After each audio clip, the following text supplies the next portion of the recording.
பெருமதிப்பிற்கும் மரியாதைக்கும் உரிய நூல்காஞ்சி அன்பர்கள் அனைவருக்கும் கோவை திருக்குறள் சிந்தனையாளர் எஸ் பொன்னுசாமியின் பணிவான வணக்கம். நாம் இப்பொழுது திருக்குறளிலே வள்ளுவர் மலரை குறித்து சொன்ன செய்திகளை பார்த்து கொண்டே வருகிறோம். இது நிறைவு பகுதி. வள்ளுவ பெருந்தகை மலரை குறித்து அலர் அறிவுறுத்தல் என்கின்ற பகுதியில் 2வது குறளிலே சொல்லுகிறார். மலரென்ன கண்ணால் அருமை அறியாது அலர் எமக்கு ஈந்தது இவ்வூர் என்று குறிப்பிடுகிறார்.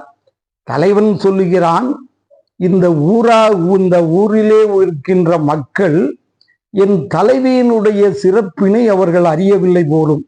அதனாலே தான் மலர் போன்ற கண்களை உடைய என் தலைவியினுடைய அந்த அருமை அறியாது அவளை எளியவளாக கருதி அலர் கூறி எனக்கு உதவி செய்கின்றனர் என்று குறிப்பிடுகிறார். அந்த ஊரை பற்றி தலைவன் குறிப்பிடுகிறான். அதற்கு அடுத்தது 23வது அதிகாரம் பொழுது கண்டு இரங்கல் என்கின்ற 23வது அதிகாரம். வள்ளுவ பெருந்தகை இந்த அதிகாரத்தை சொல்லும் பொழுது பொருட்பாலிலே காலம் அறிதல் என்கின்ற ஒரு அதிகாரத்தை குறிப்பிட்டிருக்கிறார் 48வது எண்ணில். அதே நேரத்தில் காமத்துப்பாலிலும் காலத்தை பொழுது கண்டு இரங்கல் என்று குறிப்பிடுகிறார். எப்படி பொதுவாக நாம் பொருட்பாலிலே ஒரு குறிப்பறிதல் 71வது அதிகாரத்தில் இருக்கிறது, காமத்துப்பாலில் 110வது அதிகாரத்தில் இருக்கிறது குறிப்பறிதல் என்று நாம் சொல்லுவது வழக்கம். ஆனால் வள்ளுவ பெருந்தகை காலம் அறிதலை கூட வேறு வார்த்தையில் பொழுது கண்டு இரங்கல் என்று 123வது அதிகாரத்தில் குறிப்பிட்டிருப்பதை ஆய்வு நோக்கில் உற்று நோக்கத்தக்கதாகும். இதிலே 7வது குறளிலே தலைவி சொல்லுகிறாள், காலை அரும்பி பகலெல்லாம் போது ஆகி மாலை மலரும் இந்நோய் என்று குறிப்பிடுகிறார். தலைவன் பொருள் தேடுவதற்காக என்னை விட்டு நீண்ட தொலைவிற்கு சென்று விட்டான். அதனால் ஏற்பட்ட பிரிவு எனக்குள் துயரத்தை ஏற்படுத்துகிறது.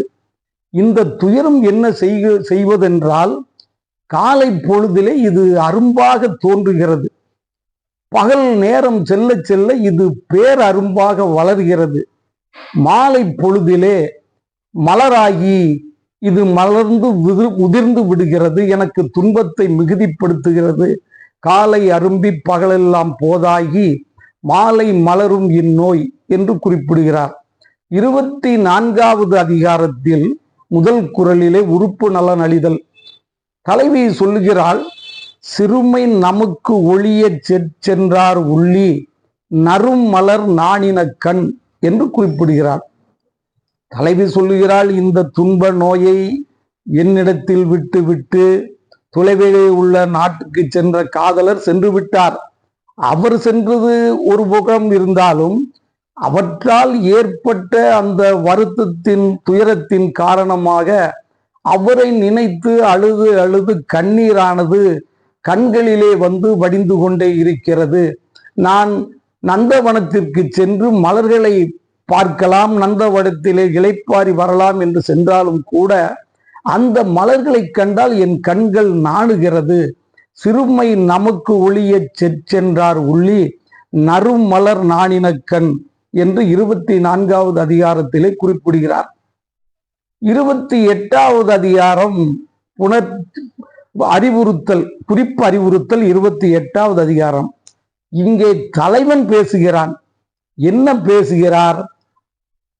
முகை முக்குள் உள்ளது நாற்றம் போல் பேதை நகை முக்குள் உள்ளதொன்று உண்டு என்று குறிப்பிடுகிறார்.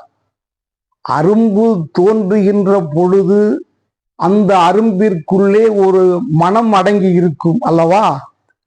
அதுபோல என் தலைவியினுடைய புன்முறுவலிலே ஒரு குறிப்பு என்னை நோக்கி இருக்கிறது. முகை முக்குள் உள்ளது நாற்றம் போல் பேதை நகை முக்குள் உள்ளதொன்று உண்டு என்று குறிப்பிடுகிறார். இது 4வது குறள் குறிப்பறிவுறுத்தலில். அடுத்து குறிப்பு, அதுக்கடுத்தது புணர்ச்சி விதும்பல் 129வது அதிகாரம் 9வது குறள். மிக நுட்பமான குறள் இந்த குறள். மலரினும் மெல்லிது காமம் சிலர் அதன் செவ்வி தலைப்படுவார் என்று குறிப்பிடுகிறார் 9வது குறளில். இந்த மலர் மென்மையானது, இதைவிடவும் காமம் மென்மையானதாம். இந்த உண்மையை ஒரு சிலர் தான் புரிகிறார்கள், எல்லோரும் புரிவதில்லை. பலர் என்று சொல்லாமல் சொல்கிறார். மலரினும் மெல்லிது காமம், அந்த உண்மையை, அந்த இன்பத்தை சிலர் மட்டும்தான் நன்றாக நுகர முடிகிறது என்று சொல்லுகிறார். இங்கே இன்னொரு அதிகாரத்திலே வள்ளுவர் இது போன்ற ஒரு குறளை அமைத்திருப்பதை நாம் உற்று நோக்கினால் ஆச்சரியப்படுவோம். அதாவது, உங்களுக்கு தவம் என்கின்ற 27வது அதிகாரத்திலே 10வது குறளிலே பேசுகிறார். இலர் பலராகிய காரணம் நோற்பார் சிலர் பலர் நோலாதவர் என்று குறிப்பிடுகிறார். ஆற்றல் உடையவர் சிலராகவும் ஆற்றல் இல்லாதவர் பலராகவும் இருப்பதற்கு காரணம், தவம் செய்கின்றவர் சிலராகவும் தவம் செய்யாதவர் பலராகவும் இருக்கிறார் என்று அங்கே இலர் பலர் என்று சொல்லுகிறார். இங்கும் அவர் பலர் என்கின்ற வார்த்தையும் மறைமுகமாக சொல்கிறார்.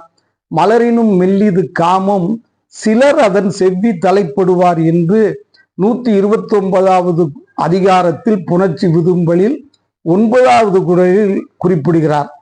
131வது அதிகாரம் 4வது குறள் புலவி என்கின்ற அதிகாரத்திலே பேசுகிறார். 5வது குறள் 5வது குறளில் என்ன சொல்கிறது என்றால், அது மலரென்ன கண்ணார் அகத்து என்றெல்லாம் சொல்லிக் கொண்டு வந்த வள்ளுவர் இங்கே ஆண்களினுடைய மனதிலே ஏற்படுகின்ற அந்த ஊடலின் சிறப்பானது பெண்களினுடைய அழகிய பெண்களின் ஊடலினுடைய உள்ளத்தில் ஏற்படுகின்ற அந்த சிறப்பு தான் மிக முக்கியமான விடயம். நலத்தகை நல்லவர்க்கு ஏர் யான் நோக்க புலத்தகை பூ அண்ணா கண்ணார் அகத்துகின்றார். பூ போன்ற கண்களை உடைய மகளிரின் நெஞ்சில் விளையக்கூடிய அந்த சிறப்பு தான் நல்ல ஆடவர்க்கு, நல்ல பண்புகள் அமைந்தவருக்கு அது ஓர் அழகு. வீரம் போன்ற அழகு போன்ற பல்வேறு விதமான நிறைகள் ஆடவரிடத்தில் இருந்தாலும் நல்ல பண்புகள் அமைந்த பெண்டியரிடத்தில் தலைவியினுடைய அந்த மனதில் நெஞ்சிலே வந்து ஏற்படுகிற ஊடல் ஓர் சிறப்பு என்று குறிப்பிடுகிறார். 132வது அதிகாரம் புலவி நுணுக்கம் 3வது குறள்.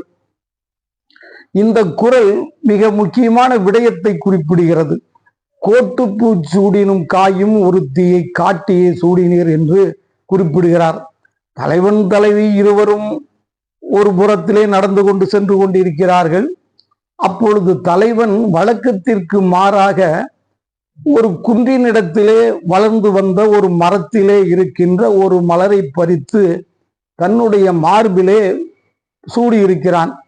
இருவரும் பேசிக்கொண்டு இருக்கின்ற பொழுது தலைவிக்கு திடீரென்று ஒரு ஐயப்பாடு தலைவனை பார்த்து ஏற்பட்டு விடுகிறது. தலைவனை பார்த்து சொல்கிறாள், கோட்டு பூச்சூடினும் காயும் ஒருத்தியை காட்டியே சூடினீர் என்று. நீர் இந்த அழகை என்னிடத்தில் மட்டும் காட்டுவதற்காக சூடவில்லை. அப்படி சூடியிருந்தால் நீர் எப்பொழுதும் சூடிக்கொண்டு வருகின்ற அந்த மலரைத்தானே நீர் அணிந்து கொண்டு வருவீர். இன்று ஏதோ ஒரு வித்தியாசமான வேறுபட்ட மலரை உமது மார்பிலே நீர் சூடி வருகிறீர் என்றால் இந்த அழகை யாரோ ஒருத்திக்கு காட்டுவதற்காகத்தான் நீர் சூடி வருகிறீர் என்று மெல்ல சினம் கொள்கிறார். கோட்டுப்பூ சூடினும் காயும் ஒருத்தியை காட்டியே சூடினீர் என்று வள்ளுவ பெருந்தகை இந்த இடத்திலே மலரை குறித்து சொல்கிறார். ஆக வள்ளுவ பெருந்தகை அறத்துப்பாலிலே இருந்து பொருட்பால் வழியாக காமத்துப்பால் வரைக்கும் 17 குறள்களில் மலரை குறித்து சொல்லியிருக்கிறார். இது போன்ற நுட்பங்களை மீண்டும் மீண்டும் உங்களோடு பகிர்ந்து கொள்ள நான் விளைகிறேன். நீங்கள் செய்ய வேண்டியது ஒன்றே ஒன்றுதான். நூல்காஞ்சி என்னும் யூடியூப் சேனலை சப்ஸ்கிரைப் செய்து பலருக்கும் ஷேர் செய்யுமாறு அன்புடன் வேண்டுகிறேன். மீண்டும் அடுத்த பதிவில் வேறு ஒரு தலைப்பில் திருக்குறளிலிருந்து உங்களை சந்திக்கிறேன். நன்றி, வணக்கம். நல்லா இருக்கு.